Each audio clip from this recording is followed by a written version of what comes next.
School makes students poor. PhD stands for poor, helpless, and desperate.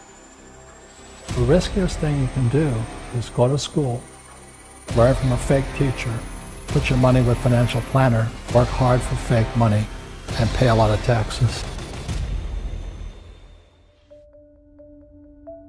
What the Federal Reserve Bank, our banks, and our school system's doing is criminal.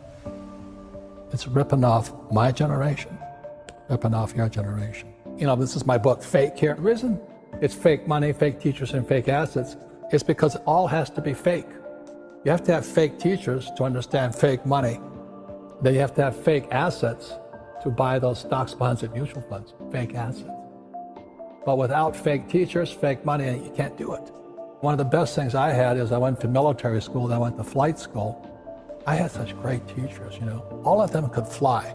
You know, so my flight instructor could fly. What a novel idea. You know, a flight instructor can fly.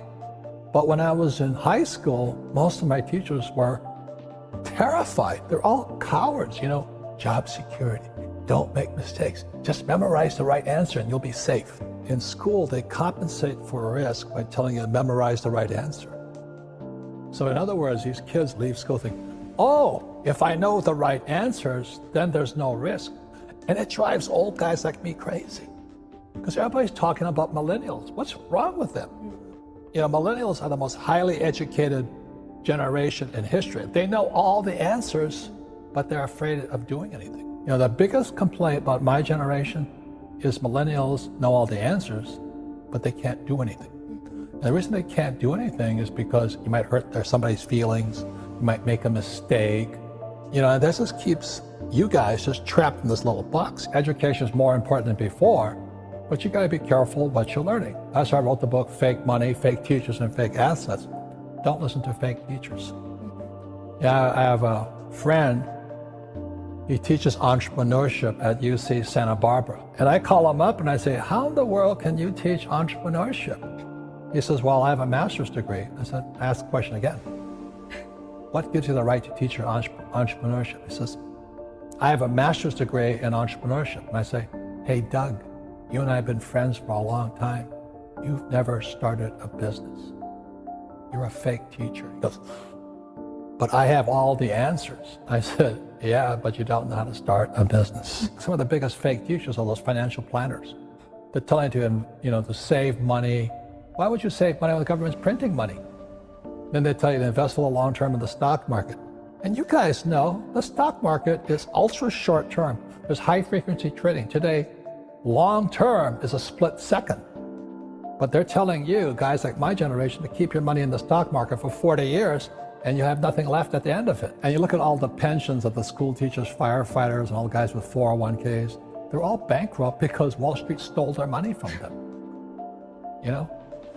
And the Federal Reserve Bank, they're run by PhDs, like my poor dad. And PhD stands for poor, helpless, and desperate. The Fed has not been right in years. Everybody worships the Federal Reserve Bank. They're the guys stealing from our pension systems. It's horrible what's going on because we have all these PhDs, poor, helpless, and desperate people who are risk averse. My rich dad always said, never say, I can't afford it. And it was my rich dad and many of my teachers subsequent to that. They said, lazy people always say, I can't afford it. I don't have the money. That's why they're poor. They have a poor mindset. So instead of figuring out how to raise money, it's just really easy to be a loser. And I call it losers. It pisses them off. Because we all have the power, if we wanted to not be poor if we learned how to raise money. My poor dad, my PhD father, he always said to me, he says, you know, I'd be a rich man if I didn't have you kids. And I said, well, you know, Dad, not my fault you had kids. You know, I mean, you know, I just can't afford it because I have kids. And the more he said that, the angrier I got. So when I met my rich dad at age 9, you know, he says, well, that's why your old man's poor, because he's lazy. He thinks his PhD is going to carry him. He says, everybody can say, I don't have money, I can't afford it. He says, that's why he's poor. He's lazy. Over my lifetime, most of the projects I've started, I've never had any money. I like not having money because it forces me to think. I get creative. I have to educate myself. I have to talk to rich guys. Hey, how'd you do this? How'd you do that? How'd you do that? And what has happened to me, I mean, I just turned 72, I've never needed money. Because if I need money, I figure out how to raise it. It's easy to say I can't afford it. All the poor people say I can't afford it. All the poor people say, well, it's taxed the rich. All the poor people are saying, well, give me a free education, free food, free schooling, free manicures, free pedicures. There's laziness, my opinion. Only lazy people use their own money. And that's what really pissed off a lot of people out there. Because, you calling me lazy? I said, yes, I am. Because you're the same type of person who will say, I can't afford it. I can't do that.